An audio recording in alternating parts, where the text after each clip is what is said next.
tokoh masyarakat, guru-guru sekalian. Saya pernah belajar dari Ibu Haja Ma'rifah, pimpinan Al-Ma'arif. Ketika beliau diangkat menjadi pimpinan Al-Ma'arif, itu beliau bilang begini, saya datang pertama di sekolah ini, siswanya cuma 16. Saya mendapat kepercayaan dari masyarakat itu lebih dari 8-9 tahun, baru saya bisa membangun Al-Ma'arif ini. Dan Alhamdulillah Al-Ma'arif ini jadi sekolah dengan madrasah terbesar di seluruh Indonesia. Siswa terbanyak dan saya juga kemarin ikut kegiatan tanggal 9 dengan Ibu Tito Karnavian sebagai Ketua Yayasan Pendidikan Seluruh Indonesia di Hotel Swissberg tanggal 9 kemarin. Dan satu-satunya yayasan yang saya tidak lihat adalah Yayasan BDI. Saya salah satu peserta yang hadir. Ibu-ibu sekalian, saya perkenalkan diri, saya juga sebagai ketua yayasan pada 7 sekolah pendidikan punya muslimat ilmu sekolahnya. Saya membawa 7 yayasan ini. Memang sekolah kami tidak berbasis pondok. Dan sekolah dari tadi arah pembicaraan ini saya melihat kepada orientasi keuangan.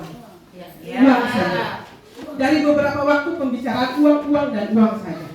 Saya ketua yayasan juga. Kami bersekolah, mungkin Ibu Guru Alfia tahu, Ibu Guru Siti tahu, kami punya sekolah. Itu ketika mau beli tanah di samping, mereka hubungi siapa? Ketua yayasan. Bu, kami mau beli tanah di samping sekolah, harganya berapa? 180 juta. Semua orang tahu bahwa saya bukan siapa-siapa.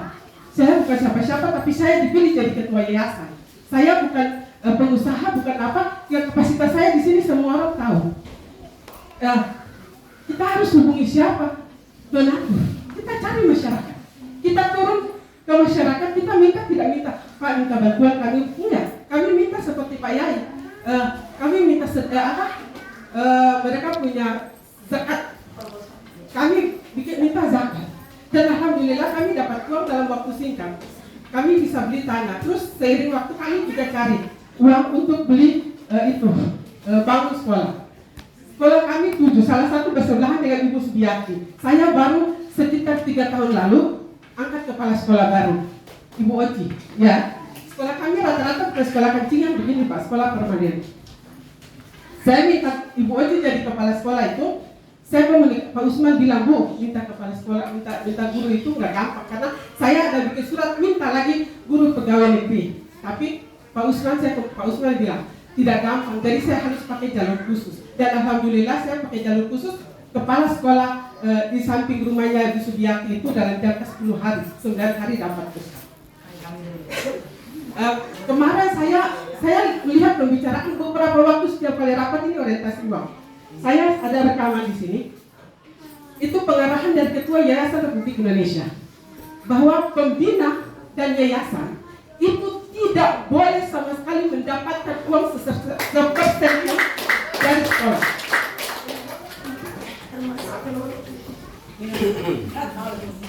Tidak boleh mendapatkan sepersen pun uang dari sekolah.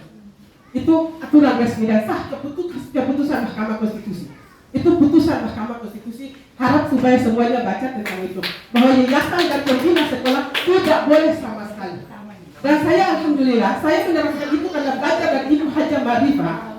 Kami punya sekolah Ma'arif sana Pak, dapat dana bosnya lebih dari 2M.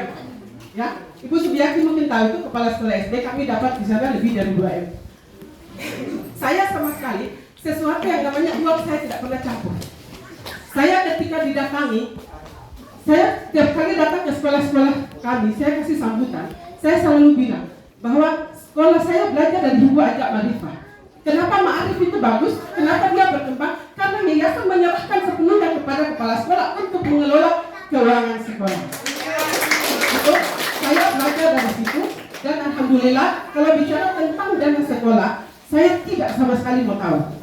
Bagi saya, setiap 3 bulan sekali kalian kirim laporan ke saya, sudah merupakan pembelajaran yang harus saya pelajari di situ bahwa uang ini kemana dipergunakan untuk apa dan apa. Nah kemarin di sekolah kami satu Al-Istiqomah itu saya habis kasih sambutan.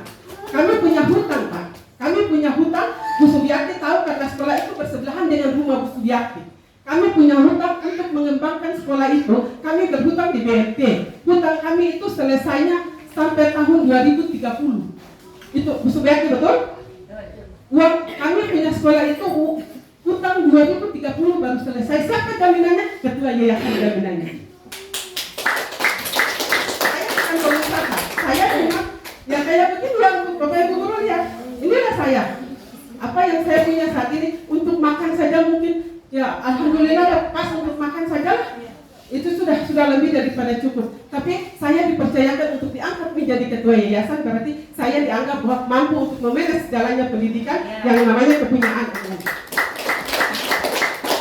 Jadi saya berharap bahwa kita kembali lagi baca Undang-Undang Nomor 20. Undang-Undang Nomor 20 tentang pendidikan nasional. Di situ jelas-jelas dikatakan bahwa kalau berbicara tentang keuangan sekolah di luar dana BOS itu harus melibatkan pihak ketiga. Semua tingkatan ini kita punya pihak ketiga, iya kan? Semua punya pihak ketiga. Selama ini kita rapat, setiap kali rapat uang, kita tidak pernah satu kali pun melibatkan pihak ketiga. Kita tidak pernah melibatkan pihak ketiga. Pihak ketiga ini siapa? Komite sekolah. Komite sekolah ini diangkat sah dan resmi, dan itu diatur di dalam Undang-Undang Nomor 20. Tolong dibaca Undang-Undang Nomor 20. Jadi saya maksudnya berharap bahwa kita bicara tentang kemajuan sekolah dan sebagainya itu kembali ke keuangan. Keuangan ini sepenuhnya baik mau macam apapun kita serahkan ke pihak sekolah untuk mengelolanya. Karena saya ini bukan guru baru juga di sini, saya juga guru lama. Saya setiap kali ikut rapat dan saya selalu dalam hatiku rapat orientasinya cuma pada uang, dan uang. Nah uang ini yang saya Pak. Kalau lebaran diantarkan parcel lebaran, saya suruh bawa pulang. Saya tidak mau terima yang namanya parcel lebaran dari teman-teman. Kenapa saya tidak mau terima? Saya itu tahu teman-teman saya di sekolah sana, bendahara sekolah buat laporan itu susahnya macam apa.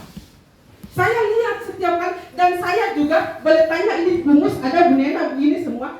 Saya ini pemegang uang Muslimat NU sekian banyak, uangnya tidak sedikit.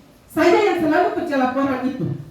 Saya kemarin pemegang uang di sana dan kerja laporan tidak gampang. Maka itu ketika uang mereka mau kasih saya hasil, saya tidak mau. Saya tidak mau sama sekali menyentuh yang namanya uang sekolah. Saya tidak mau karena bagi saya suami saya memberikan saya makan sudah lebih daripada cukup, dan uang saya yang ada sudah alhamdulillah untuk saya makan sendiri saja saya pikir sudah lebih daripada cukup. Jadi saya berharap bahwa besok-besok atau kapan kita rapat jangan selalu orientasi pada uang.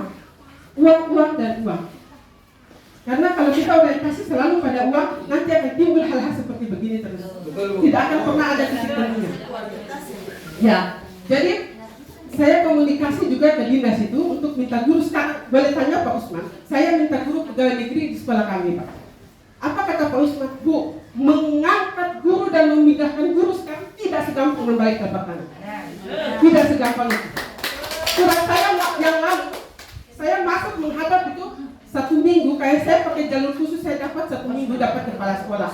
Ini surat saya masuk sudah 3 bulan saya pakai jalur melalui kartu kendali.